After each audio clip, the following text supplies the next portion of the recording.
오늘 우리에게 주시는 말씀은 디모데후서 1장 1절에서 8절입니다.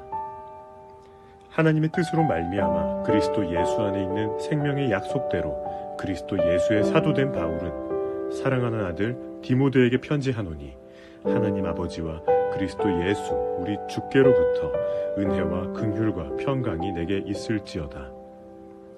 내가 밤낮 간구하는 가운데 쉬지 않고 너를 생각하여 청결한 양심으로 조상적부터 섬겨오는 하나님께 감사하고 내 눈물을 생각하여 너 보기를 원함은 내 기쁨이 가득하게 하려 함이니 이는 내 속에 거짓이 없는 믿음이 있음을 생각함이라.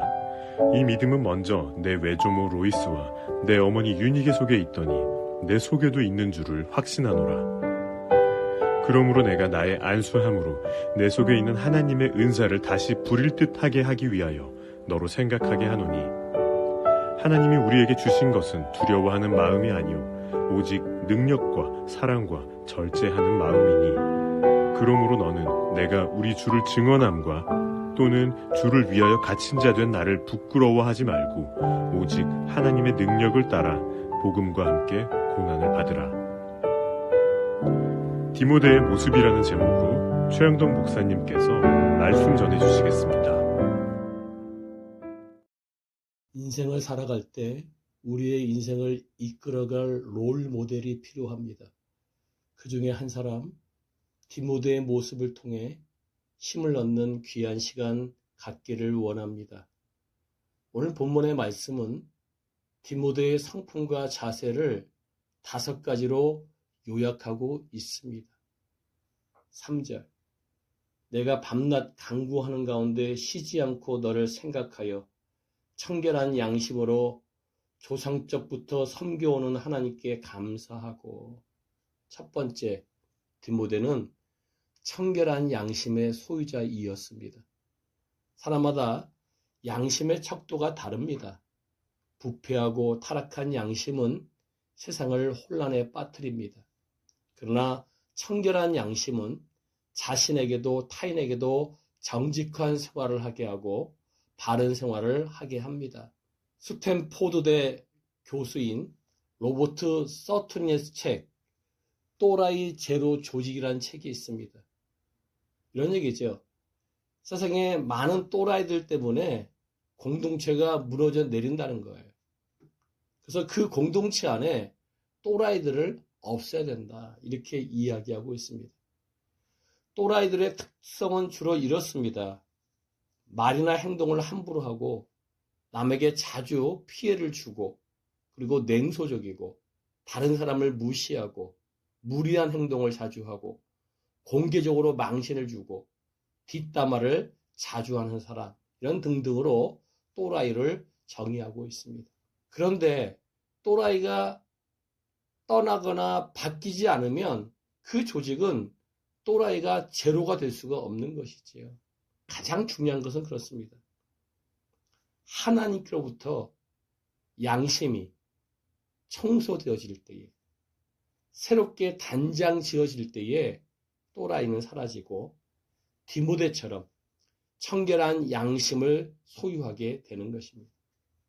이 양심은 하나님께로부터 왔습니다. 이 청결한 양심, 깨끗한 양심, 주님께서 원하는 양심을 우리가 소유해서 나부터 변화되고 그리고 내가 속해 있는 모든 공동체를 변화시키기를 원합니다. 4절입니다. 내 눈물을 생각하여 너 보기를 원함은 내 기쁨이 가득하게 하려 함이니. 두 번째, 디모데는 눈물의 기도자이었습니다. 눈물은 진실을 상징합니다. 악어의 눈물이 아닌 이상 눈물은 하나님과 타인들을 숙연하게 하며 하나님과 사람의 마음을 움직입니다. 눈물의 기도는 눈물을 멈추게 합니다. 로마 시대에 대표적으로 2사람이 있었습니다. 한 사람은 악명 높은 네로였습니다. 네로가 폭군이 된 것은 역사서를 읽어보게 되면 대부분 어머니 영향 때문에 그렇습니다. 그 어머니 아그리피스는 아들의 권력을 얻는데 수단과 방법을 가리지 않았습니다. 그 결과 때로는 방탕하여 세속에 빠져 탕자의 생활을 했을 뿐만 아니라 최악의 폭군이 되었습니다. 다른 한 사람은 어거스틴입니다. 어거스틴의 어머니 모니카는 눈물로 자식을 키웠습니다. 자식이 방탕 생활을 할 때에 하루도 빠지지 않고 눈물로 기도하며 하나님께 아들을 맡겼습니다. 그랬더니 결국 그 눈물의 기도로 말미암아 어거스틴이 성인이 되었습니다. 그렇습니다. 눈물은 자신을 변화시키고 눈물은 상대편을 변화시킵니다. 눈물의 기도는 자신을 변화시킬 뿐만 아니라 눈물의 기도는 자녀를 변화시킵니다. 이 모습이 우리한테 있기를 원합니다. 5절입니다.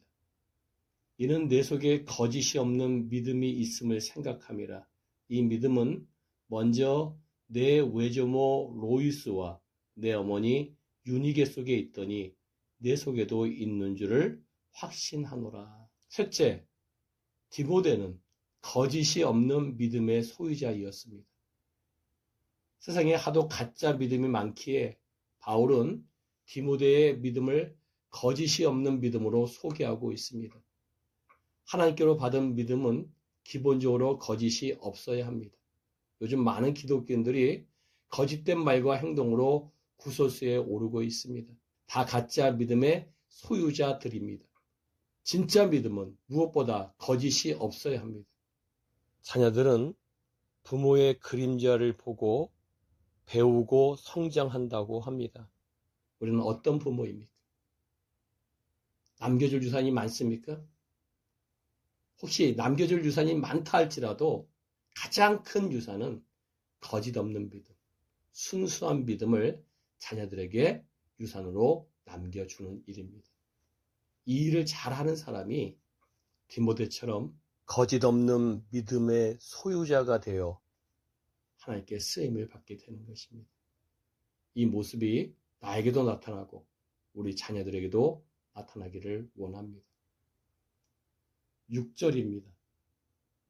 그러므로 내가 나의 안수함으로 내 속에 있는 하나님의 은사를 다시 부릴 듯 하게 하기 위하여 너로 생각하게 하노니. 넷째, 디모데는 불같은 은사의 소유자이었습니다. 사람은 태어날 때부터 부모로부터 재능을 부여받고 태어납니다. 이것을 우리가 보통 달란트 이렇게 표현을 하지요. 그리고 구원받고 난 이후에 성령 충만을 받게 되면 또 말씀 충만을 받게 되면 함께 오는 것 중에 하나가 뭐가 있냐면 은사가 있습니다. 혹시 태어날 때 내가 원했던 달란트들이 없었습니까? 또 그 달란트들이 없어서 힘든 생활을 하고 있습니까? 내가 원하는 목적을 이루지 못하고 있습니까? 맡겨진 하나님의 사역들을 감당하지 못하고 있습니까? 너무 염려하지 마십시오. 성령 충만하고 말씀 충만하게 되면 하나님이 별도의 은사를 우리에게 부여해 주십니다. 그 은사 속에는 지혜가 있고요. 지식이 있고요. 또 병 고치는 그러한 신유의 역사가 있고요. 봉사와 섬김과 기타 많은 것들이 있습니다. 어떤 목사님은요. 예배를 인도할 때 음악성이 없어서 곧 타고난 재능의 음악성이 없어서 늘 힘들었다고 합니다. 하나님, 예배의 가장 중요한 요소 중에 하나가 음악이고 찬양인데 목사가 찬양을 하지 못하기 때문에 성도들이 은혜를 받지 못합니다. 하나님, 저에게 음악의 은사, 찬양의 은사를 주시옵소서. 날마다 간구하고 간구했더니 성령 충만의 역사가 이루어진과 동시에 찬양의 은사도 선물로 받았다고 고백하는 그런 간증을 들은 적이 있습니다. 여러분들, 하나님의 역사를 이루기 원합니까? 달란트가 부족합니까? 간구하십시오. 하나님, 하나님의 사역을 위해서, 하나님께서 맡겨진 사명을 위해서 은사가 필요합니다. 저에게 은사를 허락하여 주시옵소서 하게 되면 하나님은 성령의 역사를 통해서 은사를 선물로 주십니다. 그 불같은 은사의 소유자가 되어서 디모데처럼 쓰임받기를 원합니다. 7절입니다. 하나님이 우리에게 주신 것은 두려워하는 마음이 아니요 오직 능력과 사랑과 절제하는 마음이니. 5번째, 디모데는 능력, 사랑, 절제의 마음의 소유자이었습니다. 능력은 추진력을, 사랑은 포용력을, 절제는 자신을 제어함을 가지고 옵니다. 이 세 가지가 골고루 형성되어 있을 때에 삶 속에서, 타인과의 관계 속에서, 나와의 관계 속에서 승리를 합니다. 이 모습이 우리에게 있기를 원합니다. 계속 훈련을 받으며 기도하며 강구하고 능력과 사랑과 절제를 우리 것으로 만드십시오. 그러면 디모데처럼 쓰임받게 되는 것입니다. 그리고 8절. 그러므로 너는 내가 우리 주를 증언함과 또는 주를 위하여 갇힌 자 된 나를 부끄러워하지 말고 오직 하나님의 능력을 따라 복음과 함께 고난을 받아라. 종합적인 겁니다. 이 5가지 성품과 자세를 소유했을 때에 복음을 증거할 수 있고 그리고 복음과 함께 고난을 받을 수가 있다는 것입니다. 우리가요, 복음은 증거할 수 있습니다. 그러나 복음과 함께 고난받는 것은 두려워합니다. 왜 그럴까요? 디모데처럼 이 5가지의 성품과 모습이 형성되어 있지 않아서 그렇습니다. 디모데처럼 이 모습이 우리한테 있지 않기 때문에 그렇습니다. 사랑하는 성도 여러분, 청결한 양심, 눈물의 기도, 거짓 없는 믿음, 불같은 은사, 능력, 사랑, 절제의 마음을 소유해서 날마다 복음을 증거할 뿐만 아니라 복음을 증거할 때 나타나는 그러한 고난들, 어려움들 두려워하지 말고 이겨나가기 원합니다. 그러한 자가 하나님께 쓰임받는 자고 하나님께 인정받는 사람입니다. 그런 모든 심령들 되기를 원합니다. 오늘 말씀의 결론. 여태껏 지구상에는요, 1060억 명의 사람이 살았으리라고 추정하고 있습니다. 성경에 나오는 사람의 이름을 쭉 정리해봤더니 약 한 3,000명 정도 이름이 나옵니다.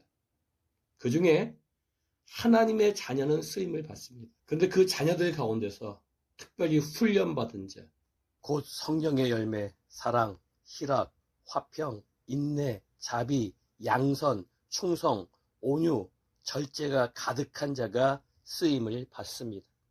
주님의 형상을 닮아 나가고 있습니까? 그리고 그 형상을 삶에 적용하고 있습니까? 하나님은 만들어진 만큼 사용하십니다. 하나님은 만들어진 만큼의 플러스 알파를 더하여 사용하십니다. A.W. 토조 목사님의 책 불타는 믿음에서 목사님은 이렇게 말씀하고 계십니다. 기독교의 최고 목적은 인간이 하나님을 닮은 존재가 되어 결국에는 그분처럼 행동하는 것입니다. 그리스도 안에서는 어떤 상태로 존재하다, to be라는 동사와 행하다, to do라는 동사가 바로 이런 순서를 따르게 되어 있습니다. 참된 신앙은 도덕적인 행동을 낳습니다. 오직 실천하는 자만이 진정한 그리스도인인 것입니다. 투비하고 있습니까? 투도하십시오. 그러면 하나님은 그러한 자에게 함께 하십니다. 아멘. 이 모습이 우리한테 그대로 나타나서 하나님께 쓰임받는 귀한 성도님들 되시기를 주님의 이름으로 축원합니다. 기도하겠습니다. 하나님 아버지 감사드립니다. 디모데의 모습을 우리가 살펴보았습니다. 이 모습이 우리한테도 나타나서 하나님께서 맡겨진 사역을 감당하기에 부족됨이 없는 저들 삼아주시고 복음을 즐겁게 증거하게 하시고 복음을 증거할 때 고난받는 것을 두려워하지 않고 자신 있게 증거할 수 있는 저들 삼아 주시옵소서. 이제는 우리 구주 예수 그리스도의 은혜와 하나님 아버지의 크고 오묘하신 사랑과 성령님의 감화감동 교통 충만하심의 역사가 오늘도 디모데처럼 쓰임받으며 하나님께 영광 돌리기 원하는 귀한 심령들 위에 영원토록 함께 계실지어다. 아멘.